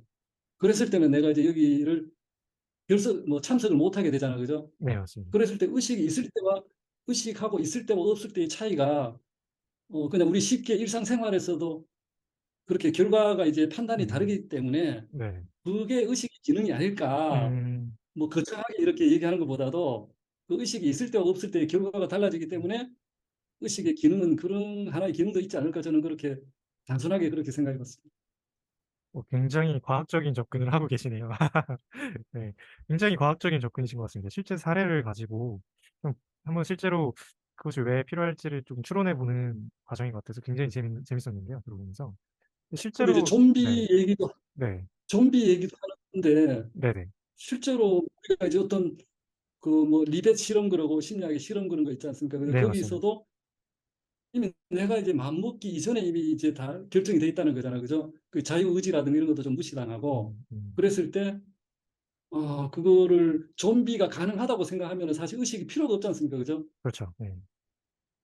그런데 우리 일상생활에서 아까 제가 말씀드린 것처럼 그냥 내가 의식하고 있을 때 없을 때의 결과가 차이가 있다. 그러면 그게 어떤 의식의 유용성이 있지 않느냐. 저는 그냥 뭐랄까 좀 단순하게 네. 좋은 지적이신 것 같습니다. 실제로 방금 말씀하셨던 리벳의 실험이나 그런 그 생리심리학, 심리생리학 같은 곳에서 나오는 실험들이 사실 잘못 디자인돼 있고 그것을 뭔가 우리가 의사결정을 하기 전에 우리의 의식이 사실은 사전에 결정된다라고 보는 그 연구 결과를 우리가 그렇게 받아들이는 게 맞는가 하는 지적들이 최근에 계속 많이 나오고 있더라고요. 왜냐하면 우리가 아직 의식이 어떤 우리의 뇌 메커니즘에서 나오는지 모르기 때문에 단순히 어떤 특정 부위의 어떤 의사결정과 관련된 부위가 활성화됐다는 것만으로는 사실은 우리가 의식이 생겼다라고 말하는 게 쉽지 않다. 그것은 사실은 어렵다라고 주장을 하는 것 같습니다. 그래서 오히려 방금 병우님께서 예시로 들어주셨던 실제로 의식이 우리가 있었을 때나 없었을 때 그 차이가 더 뭔가 와닿는 예시가 아닌가라고 생각이 드네요. 그래서 굉장히 재밌는 이야기였던 것 같습니다. 네, 예. 그런 관점에서 뭔가 주의 집중 혹은 어떤 특정한 어떤 경험에 조금 더 초점을 두는 그런 행위가 사실은 의식의 메커니즘이 아닐까 하는 기능적인 메커니즘이 아닐까 하는 생각도 드네요. 의식과 어떤 어텐션 같은 주의 집중 기능과 또 어떤 관련이 있는지도 굉장히 흥미로운 질문이 될 수 있을 것 같습니다. 네. 다음 질문으로 넘어가도 될까요? 네. 예. 네. 제가 이거는 소리를 좀 공유를 해 드리고 싶은데요. 어 네.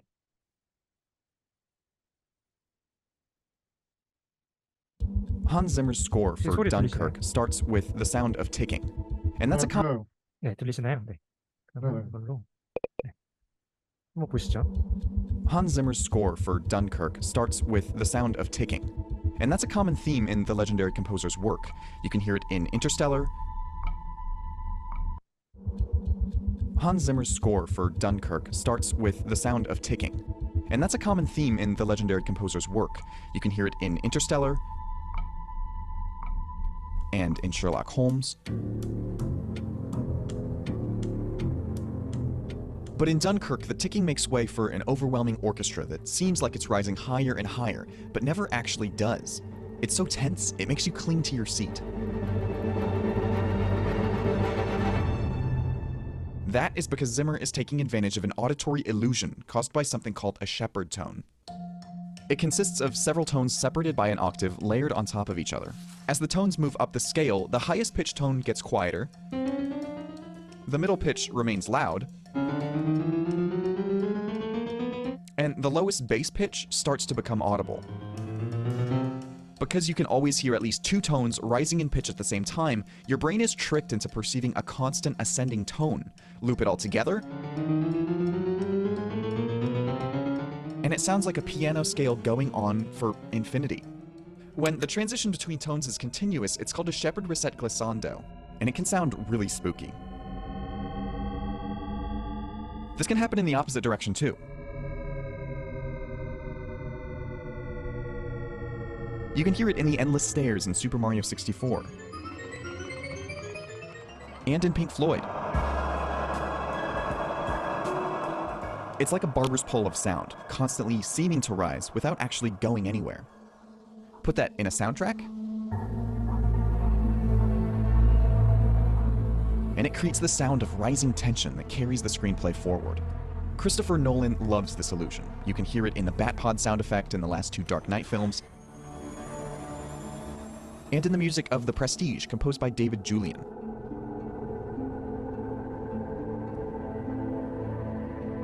Nolan's films are often all about time, how it warps in space, in our dreams, and in our memories, and there's tension that comes with that.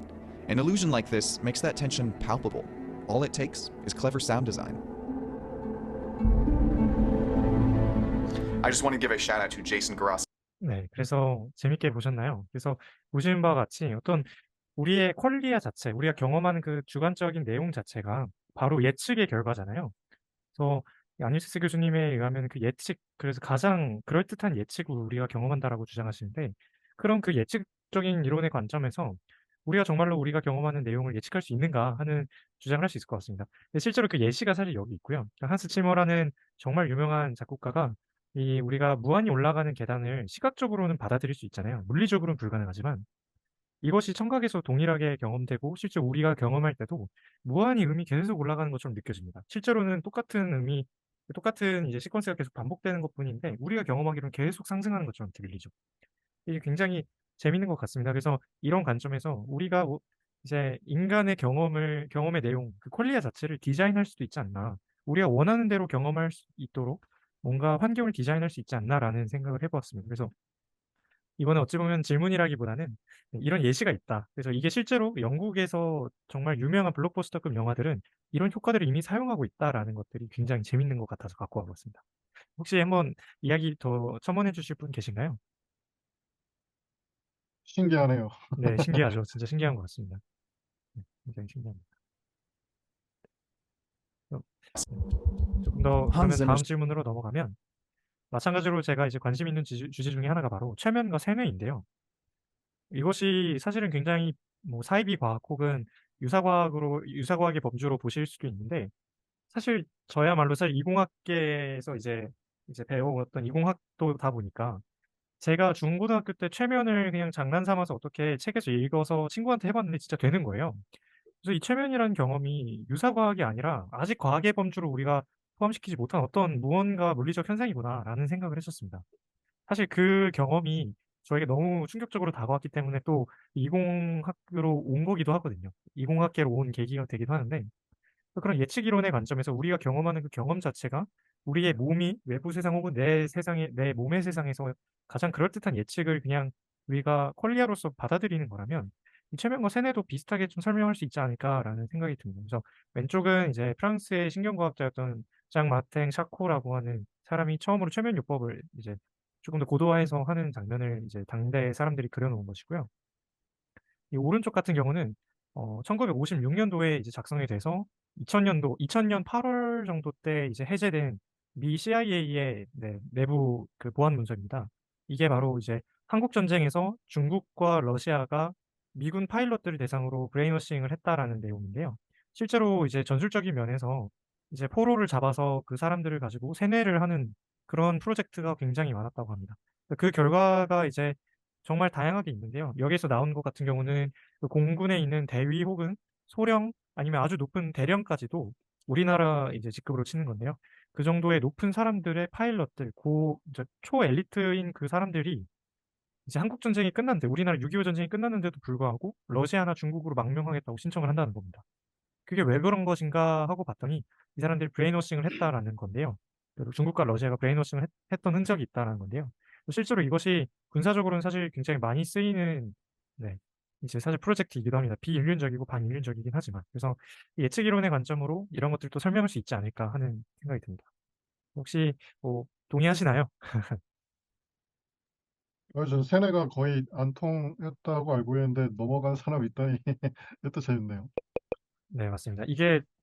이게 최근에 해제된 만큼 이게 그 내용들을 보면 냉전 시기 때도 그렇고 이 세뇌 프로그램의 그 기술이 굉장히 고도화됩니다. 그래서 이 사람을 독방에 가두고 햇빛이나 어쨌든 밥을 주는 그 내부의 생체 시계를 망가뜨리게 되면 그 사람이 굉장히 정신적으로 나약한 상태로 빠진다고 합니다. 그때 이제 어떤 단순한 이제 밥이나 그런 보상에 따라서 어떤 사상을 주입했을 때 굉장히 효과적으로 사실은 세뇌가 가능하다라는 게 사실은 실질적인 사례도 많고요. 네. 그런 것 같습니다. 그래서 세뇌 프로젝트가 생각보다 사람을 이제 반인륜적으로 뭔가 가두거나 터널에 가두는 그런 행위가 가능하다면 사실 굉장히 잘 작동한다고 알려져 있습니다.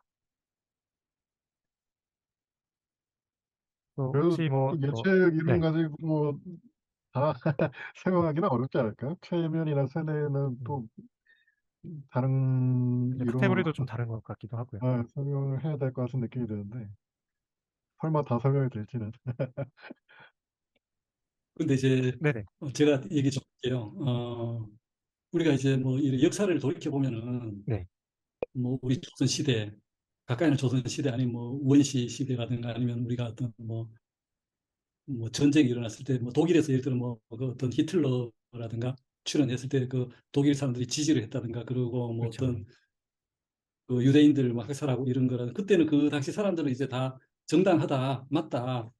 근데 우리가 지나고 나서 보면은 이제 그게 다 그때 사람들 이상하게 보이지 않습니까? 그죠? 그 네, 우리 조선 맞습니다. 시대만 생각해도 뭐 완전히 지금 우리 생각으로는 말도 안 되는 그런 뭐 이렇게 일이 많이 벌어지고 했는데 그랬을 때 제 생각에는 우리 사람 우리 현실 자체가 뭐 환상 할루시네이션이라 그러듯이 우리가 지금 어떤 그 패러다임이라 그럴까요? 그 어떤 그 패러다임 하에서는 우리가 정당하지만 지나고 봤을 때 다른 관점이 다르면은 패러다임이 다르면은 그걸 보면은 아, 그 사람이 어떤 세뇌당해 우리가 이제 뭐 개인을 두고 우리가 세뇌라는 표현을 쓴다면은 어떤 전 시대적인 어떤 뭐 전 지구적인 어떤 전 그런 역사적인 큰 그거로 집단적으로 봤을 때도 크게 보면 뭐 세뇌라든가 이런 식으로 얘기할 수 있지 않을까. 우리가 지금 살고 있는 것도 내가 지금 뭐가 중요하다든가 뭐 어떤 내 어떤 뭐 나 철학이라고 내 스스로 생각하는 게 어떤 객관성이 있을까. 그렇게 음, 봤을 때는 우리가 항상 살고 있는 이 세상 자체가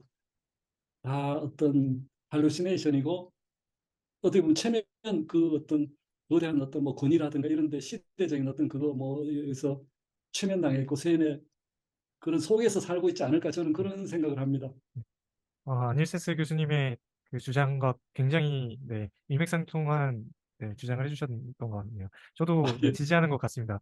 왜냐하면 세뇌라는 것이 결국 특별한 상태가 아닌 것 같다는 생각이 들더라고요. 특히 아닐세스 교수님의 이 지각 자체가 어떤 제어된 환각이라는 관점에서 또 환각이 제어되지 않은 이제 지각이라는 관점에서 그 제어의 정당성이 도대체 어디에 있는가? 제어가 잘 된 건 도대체 어디에 있고 제어가 안 된 거는 도대체 어디에 기준이 있는가? 그런 관점에서는 정말로 사실은 네, 사실 잘 된 지각도 사실 없고 잘못된 환각도 없다는 생각이 들더라고요. 그래서 어찌 보면 그냥 단순히 우리가 사회에서 집단적으로 살아갈 때 우리가 그 시대에서 그럴듯하다라고 인정하는 그러한 기준 하에서만 일반인과 정신병자를 이렇게 나누는 것 같다는 생각이 들었습니다. 사실 정신병이 있다라고 하더라도 그 사람의 머릿속에서는 충분히 적절한 세계에서 돌아가고 있는 거일 수도 있거든요. 그래서 굉장히 재밌는 생각이 드는 것 같습니다. 네. 네. 네, 정말 재밌는 이야기인 것 같습니다. 네, 그럼 다음 질문으로 넘어갈게요. 네. 네. 그 다음은 이제 몸이 필요하다라고 하는 우리의 의식이 있으려면 우리 몸이 있어야 된다고 주장하는 아닐세스 교수님의 관점에 따라서 어, 우리가 항상 이제 이 의식과학을 생각했을 때 정말 SF, 공상과학 같이 생각하는 기술들이 바로 이제 우리의 정신을 컴퓨터에 업로드한다는 그 마인드 업로딩이나 그럼으로써 결국에 우리가 불멸로서 디지털 세상에서 살아갈 수 있다라는 그런 이제 논의가 있는데요. 실제로 이제 그 크리스토퍼 놀란 감독의 트랜센던스라는 이제 영화도 결국에는 우리의 마인드를 컴퓨터에 업로드를 하면 우리는 영원히 살 수 있지 않나라는 주장을 하고 대표적으로 또 이제 그 아바타라는 영화에서도 이 외계인의 몸에 우리의 정신이 들어가서 활동을 하거든요. 그래서 한번 보시면은 네, 네, 이렇게 네, 제가 소리도 공유를 좀 해주시죠.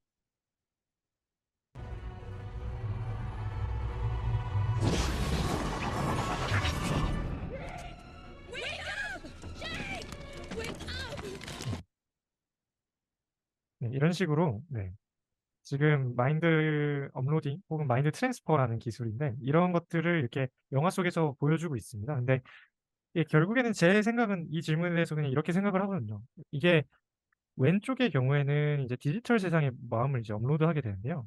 이런 식으로 디지털 세상에 이제 마음을 업로드하게 되는데 이 경우는 사실은 과학적으로 말이 안 될 것 같다는 생각이 드네요. 왜냐하면 유기체로서의 몸이 없기 때문에 일단 내 몸에 대한 추론이 네. 불가능하므로 어떤 느낌이나 정서 혹은 내 자기감, 자아감이라는 것이 없을 것 같아요. 근데 오른쪽 관점에서는 유기체로서의 몸이 있기 때문에 가능하지도 않을까라는 생각이 듭니다. 물론 이제 철학적인 동일성이 있는가 혹은 이 두 개의 마음이 동시에 존재할 수도 있지 않는가 하는 질문이 있을 수 있겠지만 어쨌든 굉장히 재밌는 상상인 것 같습니다. 그래서 몸이 필요하다라고 주장하는 그 비스트로서의 머신이 필요하다고 하는 아닐세스 교수님 관점에서 이 마인드 업로딩은 힘들어도 이 마인드를 전송하거나 뭐 이런 거는 그래도 완전히 말이 안 되는 건 아닐 수도 있겠다라는 생각이 들었어요. 혹시 어떻게 생각하시나요? 근데 마음을 전송해도 원래 내 몸이 죽으면은 전송도 끊기고 끝나지 않을까요? 그러겠죠? 네, 맞습니다. 확실히 그 마음을 전송한다고 했을 때 보내는 그 송신자와 받는 수신자가 도대체 뭐 어디에만 마음이 있는 거냐? 수신자만 마음이 있다가 원래는 송신자만 마음이 있다가 또 마음을 보내고 난 다음에는 더 이상 송신자는 마음이 없는 거냐? 뭐 이런 질문을 할 수 있을 것 같아요. 그래서 이게 참 재밌는 것 같습니다. 이게 그런 경험을 한다는 게 그렇게 옮길 수 있다라는 생각이 참 재밌는 생각이지만 이게 분명히 뭔가 문제가 있지 않을까. 논리적으로나 과학적으로 좀 잘못된 게 있지 않을까라는 생각이 듭니다. 혹시 병원님 어떻게 생각하시나요? 어, 저는 이제 그 인간의 기본적 욕망이 불로장생, 그렇죠. 네. 늙지 않고 오래 사는 거. 앞으로는 이제 지금은 뭐 뭐랄까 AI가 이 물질적인 어떤 그런 그 이제 지금 발전에 대해서 막 지금 환호하고 지금 이렇게 있는데 네. 앞으로는 인간이 이제 불로장생, 어떤 바이올로지 쪽으로 어떤 그런 게 더 발달해야 되지 않을까 저는 그렇게 생각하는데 그 이런 이제 어떤 컴퓨터라든가 AI 쪽에 내 마음을 보내가지고 올려가지고 그러면 그게 컴퓨터 그게 나냐? 그렇죠. 네. 나는 죽지 않습니까? 나 생명으로서 죽었는데 그게 나가 아니지 않습니까? 그죠? 네. 그렇죠. 그래서 그게 불로장생하고 연관이 없다, 나하고 상관이 없다 이런 생각이 들어요. 그게 나하고는 의미가 없다. 음, 그 예를 들어 이제 나하고 똑같은 일란성 쌍둥이가 있어요. 근데 내가 죽고 쌍둥이가 살아 있어. 그렇다고 내가 사는 건 아니지. 네. 나는 난데, 그죠? 네, 나는 맞습니다. 죽는데 이게 뭐 인간의 어떤 그 예를 들어 이제 뭐 이 영화에서 보면 그 부인도 있고 부부인데 네, 맞습니다. 이제 자기 남편은 죽었는데 그 AI가 자기 남편의 행세를 한다고 해서 자기 남편이냐? 그렇죠. 저는 네. 그게 아니라고. 굉장히 재밌는 지적이신 것 같습니다. 그래서 형성님도 아마 동일한 이야기를 해주셨던 것 같은데 결국에는 그 몸의 문제가 일단은 중요한 것 같습니다. 그래서 결국에는 정신만 따로 분리되는 그런 일이 과연 있는가 하는 이제 질문도 당연히 드는 것 같고요. 네, 그렇습니다. 사실 그리고 이제 최근에 이제 좀 젊은 세대에서 이제 소위 게임으로서 많이 나오는 이제 사이버펑크라는 세계관이 있는데요. 그 사이버펑크라는 세계관은 이제 마인드 업로딩과 디지털 불명예성이 보장되는 그런 세상을 이제 상상해보는 그런 세계관입니다. 근데 거기서 이제 정말 다양한 병폐가 나와요. 그래서 이제 재밌게도 보실 수도 있을 것 같습니다. 그래서 아닐세스 교수님의 관점에서도 이런 것들이 몸이 없기 때문에 혹은 내 몸이 결국에 바뀐 거기 때문에 몸이 바뀐 거기 때문에 애초에 다른 마음일 거다라고도 주장하실 수 있을 것 같습니다. 네, 네, 근데 되면 네. 좋겠네요. 네, 되면은 재밌는 세상이 그냥 도래할 것 기대해. 같습니다. 네. 네, 마찬가지로 마음을 설명하고 마지막으로 이 예측하고 제어하려는 시도의 윤리적 위험성이 무엇인가 라고 또 마지막에 좀 갖고 와봤는데요. 혹시 영화 인셉션이라는 영화 보셨나요? 크리스토퍼 놀란의 감독의 영화인데요. 이게 이제 미래 세상을 그리고 있습니다. 그래서 꿈에 침입해서 사람들의 무의식을 개조하는 일을 하는 사람들이 있는데 You 그 never really 사람들이 remember the beginning of a dream, do you? 맞습니다.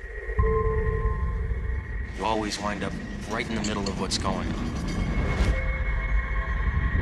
Dreams feel real while we're in them. It's only when we wake up that we realize something's actually strange.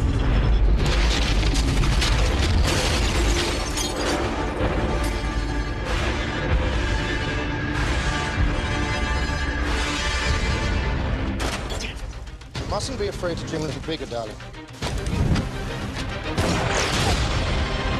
What's the most resilient parasite? An idea. A simple little idea that would change everything.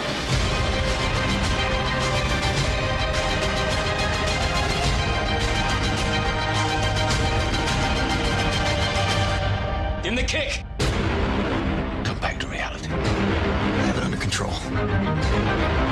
I need to see out of control. I'm ready. Inception. 네, 이 인셉션이라는 영화가 미래에 이제 꿈에 진입할 수 있는 그런 기술이 있다라고 가정을 했을 때 그 사람의 이제 마음을 조작하려고 하는 그 시도를 하는 그 사람들의 이야기입니다. 그래서 제가 사실 제일 좋아하는 영화인데요. 크리스토퍼 놀란 감독이고 한스 지머가 아마 OST를 참여했을 겁니다. 그래서 이제 결국에 가장 재밌게 또 생각이 드는 것은 아까 이제 대표적으로 또 이제 세뇌에 대해서 이야기를 했었잖아요, 최면과. 이 최면과 세뇌를 장난을 목적으로도 사실 주변 사람들한테 하면 굉장히 위험한 것이 그 사람들의 굉장히 무의식적인 것들을 건드리게 되면서 제가 예상했던 것과 정말 다른 결과로 치달을 수가 있거든요. 결국에 네 마음을 설명하고 예측하고 여기까지는 괜찮다고 해도 그것을 제어하려고 하는 거는 사실은 굉장히, 굉장히, 굉장히 위험해 보입니다. 그래서 제가 이 질문을 준비했던 이유도 결국에는 사람의 마음이라는 것이 굉장히 예민하고 또 복잡하고 반응적이어서 우리가 그걸 조절하려고 하거나 제어하려고 하면 또 이제 사라지는 것처럼 보이거든요. 그래서 마치 형태가 이제 막 보이려고 하고 그걸 잡으려고 하면 사라지는 구름 같은 그런 거라고 저는 생각이 듭니다. 네. 그래서 이런 것들을 과연 우리가 어떤 연구적인 목적만으로 이것을 조절하려고 해도 되는가? 이게 정말로 인간을 대상으로 이런 연구를 이렇게 설계하고 실험을 할 때는 어떤 부분들을 조심해야 하는가? 그런 질문들이 좀 드는 것 같습니다. 혹시 어떻게 생각하시나요? 네, 어, 회원님. 저는 이제 기본적으로 우리 인간이 네. 어떤 저는 이제 인간의 마음에 대해서 이제 무의식과 의식 뭐 예를 들어 두 가지가 있다면 우리가 이제 무의식적인 우리 이제 수억 년의 어떤 진화의 과정을 통해서 우리가 이제 어떤 그 축적된 내 몸에 축적된 내 몸에 축적된 그게 발현되는 거지 않습니까? 일상생활에서 네, 그죠? 맞습니다. 예를 들어 뭐 내가 누구를 미워한다거나 아니 뭐 뜨거운 걸 느끼는 그 의식도 그렇고 모든 게 진화의 결과라 그러면은 그 진화가 어떤 나에게 지금 현 세상에서 적합하냐 부적합한 것도 있다는 거죠. 예를 들어 뭐 어떤 병적인 뭐 공포증이라든가 뭐 광장 공포증이라든가 아니면 뭐 불안증 여러 가지 어떤 그런 일상생활에 부적응한 그런 게 있다면은 그거는 우리가 이제 고친다 그렇게 수정할 필요성은 있다. 어떤 개인의 어떤 뭐 복지라든가 사회 안녕을 위해서 어떤 치료적인 관점에서 의료적인 치료적인 네. 관점에서는 어떤 우리 인간 마음도 잘못됐으면 우리가 이제 기술을 발달시켜서 그거를 치료적으로 접근할 수는 해야 된다. 저는 그런 생각을 합니다. 그, 그냥 남겨두자. 고유한 어떤 그 존중해서 그보다는 어떤 병적인 거는 발견해서 우리가 이걸 기술 발달로 인해서 치료를 해야 되겠다. 저는 그런 관점. 정신건강학이나 혹은 치료과학의 관점에서 의식을 조작하는 것이 필요한 경우에는 충분히 할 수 있다라는 관점으로 받아들이면 될까요? 예, 예. 지금 우리가 인간이 가진 마음이라든가 몸도 그렇고 그렇죠. 네. 어떤 최종 어떤 완결판이 아니기 때문에 진화적으로 발달해 왔는데 그 진화라는 게 우리 환경이 바뀌었기 때문에 어떤 옛날에 우리가 전부 대부분 시간은 노동하고 못 먹고 굶주리고 이렇게 사는데 지금 이렇게 우리가 풍족하니까 뭐 저도 그렇죠. 당뇨병 있는데 당뇨라든가 고혈압 이런 게 다 성인병 생기는데 네네. 뭔가 이제 환경이 바뀌었으면 우리가 그 인간 진화는 이게 뭐 몇천만 년 느리다는 거죠. 그렇죠. 부적응 현상이 나타나는데 정신도 마찬가지다. 네네. 뭐 불안 지금 뭐 호랑이도 뭐 사자도 없는데 우리가 막 그런 공포를 느끼고 이런 거는 뭐 불필요한 공포이기 때문에 그렇죠. 그로 네. 인해서 여러 가지 사람들이 병이 많지 않습니까? 그래서 정신병 같은 거. 그래서 그런 거는 치료적으로 접근해야 고쳐야 되지 않을까 저는 그런 음. 생각입니다. 굉장히, 굉장히 네, 좋은 의견이신 것 같습니다. 확실히 AI도 마찬가지인 것 같습니다. AI가 요새 뭐 윤리적인 위험이 있다. 이것을 함부로 연구해서는 안 된다라는 그런 경각심이 널리 퍼지면서 이제 그 연구에서 원래 투입됐던 펀딩이나 그 투자금이 많이 회수되는 그런 일도 있었는데요. 근데 실제로 우리가 어찌 보면은 더 그런 일이 발생하지 않도록 하기 위해서 더 많은 돈을 투자하는 게 맞지. 돈을 줄이거나 연구를 안 하는 건 사실은 오히려 반대적인 사고일 수도 있다고 생각합니다. 그래서 저도 병우님의 의견에 전적으로 동의하고요. 이러한 시도가 음, 그만큼 윤리적으로 위험할 수도 있기 때문에 그렇기 때문에 더욱더 연구를 통해서 그 가능성이나 발생할 수 있는 위협들을 사전에 좀 조사를 해보고 그런 일이 발생하지 않도록 뭐 먼저 선제 조치를 하는 게 훨씬 더 중요한 일이 아닌가 하는 생각이 듭니다. 혹시 네, 형성님은 어떠신가요? 뭐 저도 비슷한 생각이에요. 물론 이제 애매한 케이스가 있을 수도 있을 것 같은데, 근데 대부분 제가 했을 때 이게 좋은가 나쁜가는 아마 다 직관적으로 판단을 할 수 있을 거라고 생각을 해요. 그래서 그런 것들은 조심해야겠죠. 근데 병원님이 말씀하신 것처럼 뭐 윤리학에서도 약간 비슷한 질문이 있는데 사람들을 전부 도덕적인 사람으로 개조할 수 있으면은 개조하는 게 옳은가? 뭐 이런 음. 질문이 있거든요. 재밌는 질문이네요. 네. 음, 사실 이제 다 각자 권리도 있고 각자의 자유의지도 있고 그래가지고 보통 이 철학자들은 반대할 텐데 특히 음. 유럽 대륙 철학자들은 뭐 마음을 설명 예측 그쵸. 제어한다고 하면 아주 극렬히 싫어하겠죠. 맞습니다. 네, 사실 제가 딱 그 그래서 현상학 좀 사조, 대륙 철학적인 사조에 이제 학자를 한 분 되게 재밌게 알고 있는데 그분이 쓴 책이 이 책인데요. 마음은 어떻게 기계가 되었는가 하는 질문입니다. 음, 그래서 여기서 이제 신랄하게 인간의 마음을 사물로 바꾸고 어떤 과학적 대상으로 분석하고 해체하려고 하는 그런 행위들에 대해서 조금 비판적으로 혹은 왜 실패할 수밖에 없는지 이런 것들을 좀 신랄하게 표현하고 있는데요. 그래서 네. 이 책을 이제 막 읽기 시작해서 저도 명확하게는 알지 못하는데 확실히 대륙 철학 쪽에서는 좀 좋아하지는 않는 것 같습니다. 네, 그럼에도 불구하고 방금 말씀하신 것처럼 그 윤리적인 관점에서는 참 이게 말할 게 많고 좀 다룰 수 있는 주제가 많겠다라는 생각도 드는 것 같아요. 그러니까 병원님 말씀한 것처럼 어떤 정신적인 아픔을 제어한다든지 아니면 나쁜 사람을 좋은 쪽으로 바꾼다든지 그러면 또 괜찮을 것 같기도 하고 그렇습니다. 네, 감사합니다. 네, 마지막으로 이제 실제 이 아닐세스 교수님의 내용들과 관련지어서 뭔가 실제로 이러한 우리 콜리아가 예측 내용이다 혹은 우리의 몸으로부터 우리의 자기를 느끼는 것이고 자아를 느끼는 것이고 우리가 이제 세상을 받아들일 때 결국에는 우리가 받아들이는 이 지각의 인식의 장이 사실은 제어된 환각일 뿐이다라는 그 아이디어가 어떻게 적용됐는지를 좀 소개해 드리려고 해요. 이 아까 아닐세스 교수님의 페이지에서 이분이 Consciousness in the Wild라고 실제 세상에서 이 의식 연구 내용을 어떻게 하면 더 보다 올바른 방향으로 기여할 수 있을지를 고민해서 하시는 내용들이에요. 보신 바와 같이 어떤 영상이나 예술 작품을 통해서 이 의식에 대한 내용들을 좀 사회적으로 사람들한테 알리는 데 이제 기여를 하고 계시고요. 특히 최근에는 이 드림머신이라고 하는 어떤 여기는 이제 예술 단체입니다. 그래서 사람들한테 어떤 이 의식과학의 내용을 바탕으로 사람들한테 굉장히 신비로운 체험을 해줄 수 있도록 디자인된 어떤 예술 작품인데요. 한번 잠시 또 보시겠습니다.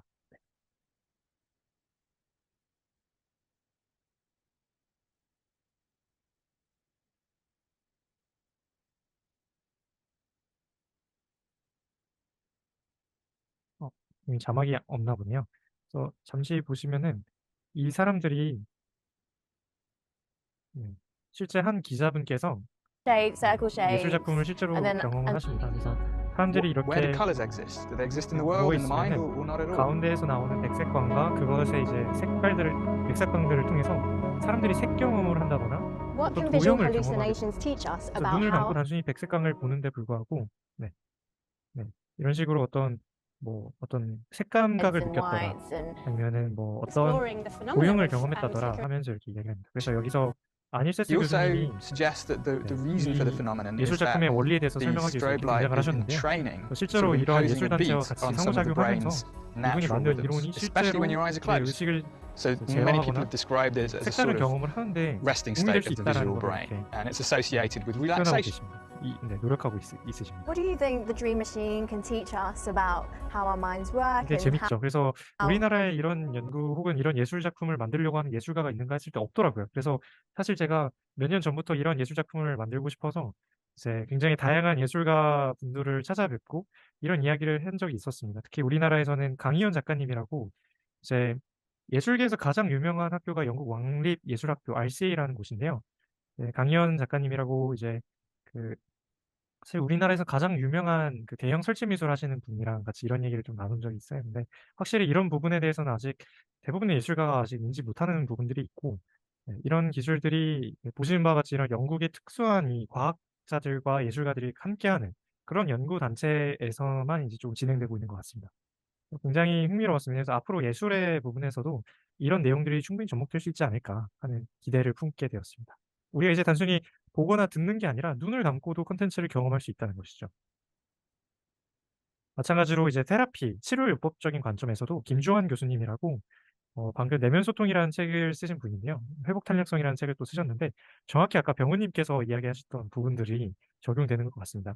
이 책의 핵심 내용은 우리가 진화론적 관점에서 공포 반응에 대해서 굉장히 민감하게 반응하게 디자인되어 있고 그와 반대로 우리 사회는 굉장히 지적이고 차분한 어떤 지적 능력을 요구하는 것이죠. 그래서 그 두 개가 충돌이 되면서 인간의 어떤 대부분의 정신적인 병이나 정신병의 정신질환들이 도래하게 됐다라고 이제 주장을 하십니다. 그래서 이것들을 바탕으로 어떻게 하면 우리가 그 신경학적으로도 합리적으로 그리고 또 우리의 진화론적 관점에서도 합리적으로 우리가 경험하는 이런 불안증들을 해결할 수 있겠는가 네, 그런 것들에 대해서 연구한 내용입니다. 그래서 아마 병우님께서 아실 수도 있고 아니면은 만약에 뭐 읽어보신 적이 없으시면은 굉장히 재밌게 읽으실 거라고 좀 생각이 드네요. 네.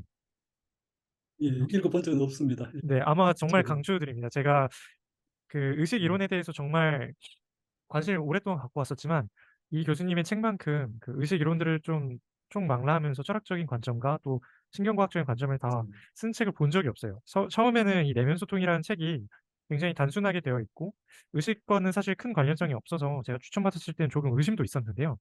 이게 저 읽어봤을 때 굉장히 충격적이었습니다. 이게 의식과학을 전공하신 분도 아닌데 연세대학교 그냥 언론홍보영상학부 교수님이시거든요. 근데 굉장히 의식에 대해서 많이 공부하셨고 실제 세계적인 논문들도 한두 편 쓰셔가지고 네, 굉장히 재밌게 봤습니다. 그래서 저도 이 책에 있는 내용들을 바탕으로 제 불안증이나 어쨌든 근심 걱정들을 달랠 때가 있거든요. 그래서 굉장히 네, 읽어보시면 굉장히 재밌을 것 같습니다. 네. 예, 예. 네. 오늘은 네, 여기까지 준비를 해보았고요.